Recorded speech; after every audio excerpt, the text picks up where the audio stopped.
Hey guys, hi, welcome back once again. My name is Vaishali, and today I'd like to talk about karma and breaking the cycles or patterns of karma, which is also called as breaking the karmic cycles. It just so happened that a few days back, a few people that I know personally sent me messages that were directed towards this particular topic that had something to say about karma. And out of those few people, a few of them actually got in touch with me, and we either had a chat on what karma meant or we had a conversation. And then, as universe would have it, I also came across podcasts that talked about karma. And before we even began talking about karma, a couple of them, in fact a little more than a couple of them, actually said, I don't know what my past life karmas are because I'm stuck in such and such a place or such and such a situation. While the other also added, I don't want to create any more karmas. And so of course then we had a discussion over what karma meant. And many a times, like I generally do, I like to get to the root of the word itself. I like to get to the root of things itself. So I looked for the root meaning of the word karma. It actually means an action, work or deed and its effect or consequences, which in itself kind of tells us that karma comes from the root word karm. Karm, which means an action. Now, of course, an action cannot be taken without a decision. And a decision is almost always based on the choices that we make.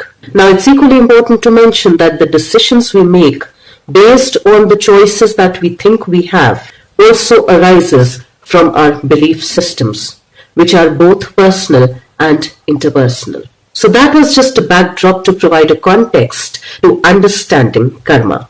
So let's once again recollect the root meaning of the word karma.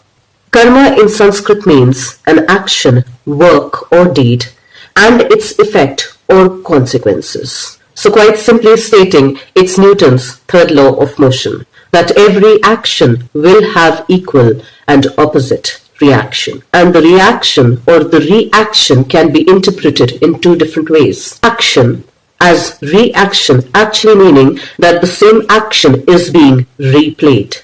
The same action is being done and redone again and again because it creates the same action and the reaction. And when looked at it from a different lens, the second interpretation, the second implication could be a reaction, meaning that we get to redo things, react differently. Now from those two perspectives, we can keep repeating and redoing the same things over and over and over again, getting the same results. Or it can also imply that we do things a little differently. So when people talk about breaking the karmic loop or the karmic cycle, what actually are they trying to imply? What actually are they wanting for themselves?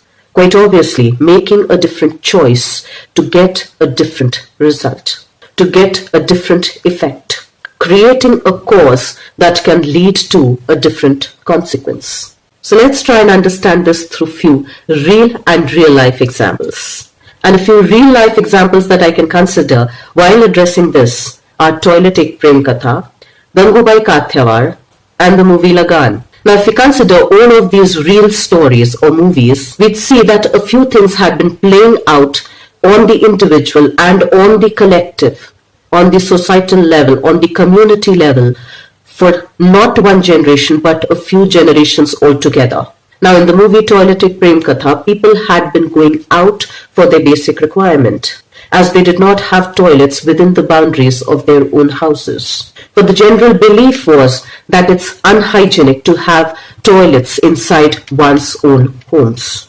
And this particular belief had been dictating the action of the entire community, of every single individual, for decades and decades. Likewise in the movie Gangubai Kathiawar, wherein a particular section of the women had been treated as outcast, had not been given the dignity of a human being, had not been given a chance to get their kids educated, was run by a belief that certain section of the human being were not meant to be treated respectfully like human beings, was run by the belief that if they were not dignified enough, their children quite naturally were not dignified enough to receive education. Likewise, in the movie Lagan, when India was under the colonial rule, every single family, every single community, every single village, without questioning, without inquiring, had been paying taxes. And for decades and for generations, it had become a normal norm, which nobody questioned, which nobody inquired into,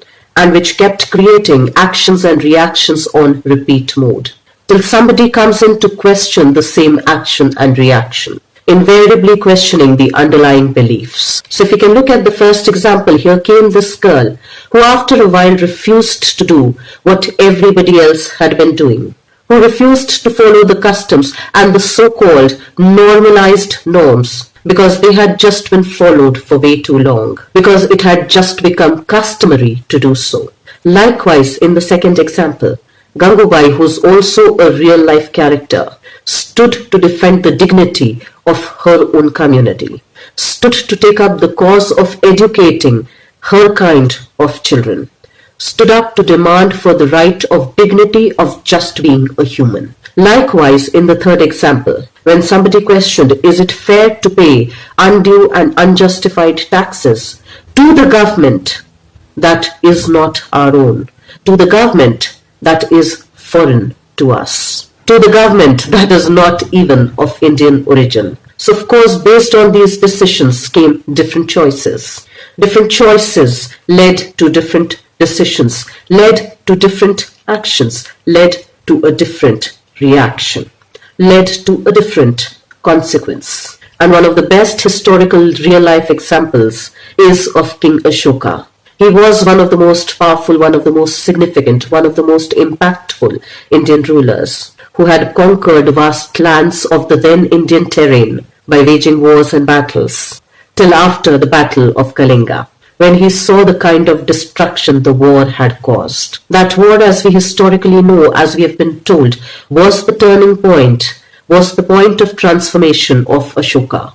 He transformed not only as an individual on a personal level, but his own transformation led him into making different choices and thereby different decisions, which went on to transform the entire kingdom that Ashoka ruled on, or let's rather say that Ashoka later governed, who then worked towards not ruling the kingdom as the king, but rather serving the people as the governor. And through all of these examples, we can definitely say that karmic loops or karmic patterns can be broken with the understanding that as we break one karmic loop, as we choose not to repeat the same thing over and over and over again, as we choose not to replay the same cat and mouse game over and over and over again, we are invariably also creating another karma, which will entail a different set of action and reaction, and which we need to be mindful of. And we need to be aware of this for the simple reason that every physical object will have an action and a reaction, will have its own cause and effect. Down to the simplest of things, that if we stop cutting our nails, doesn't mean that they'll not grow. They will grow, and there have been record holders who've had nails that are a few feet long. And we can always have the choice to keep our nails that long, thereby also entailing that its maintenance would be longer as well, will be more time consuming as well. Or we can choose to clip it off at our right length.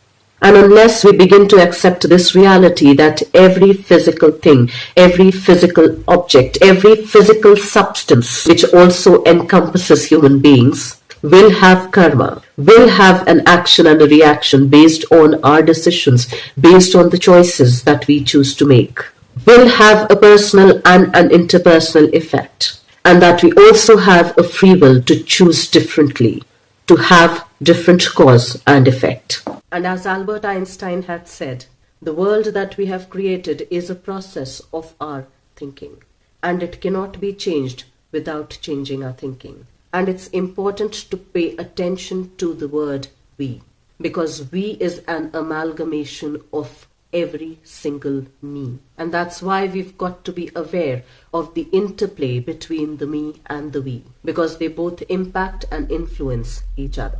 So then, can a karmic cycle really be broken? Yes, to some relative degree. A accustomed custom, just like any habit which takes time to be formed and then to be reformed. In a similar way, yes, a karmic pattern can be broken, with us being mindfully aware that another karmic pattern will emerge as a resultant of the new decision, of the new choices that we'll be making, both on personal and interpersonal levels, just like the examples that had been talked about earlier in this video. So let's try and not escape our karmas, for we all have a physical reality, and every physical reality will have its own karmas, both personal and interpersonal. But let's rather become acutely aware of that reality, so that we are more mindful about the choices and the decisions that we make, so that we are also aware that we have a free will to make different choices, to garner different results, to garner different consequences. Let's try and be more mindful about that reality, so that we are more mindful about our karmas and not stuck because of those. Let's try and think through that, and I will see you once again the next week. Till then, stay tuned in. And guys, if you do like the contents of my videos, please do like, share and subscribe.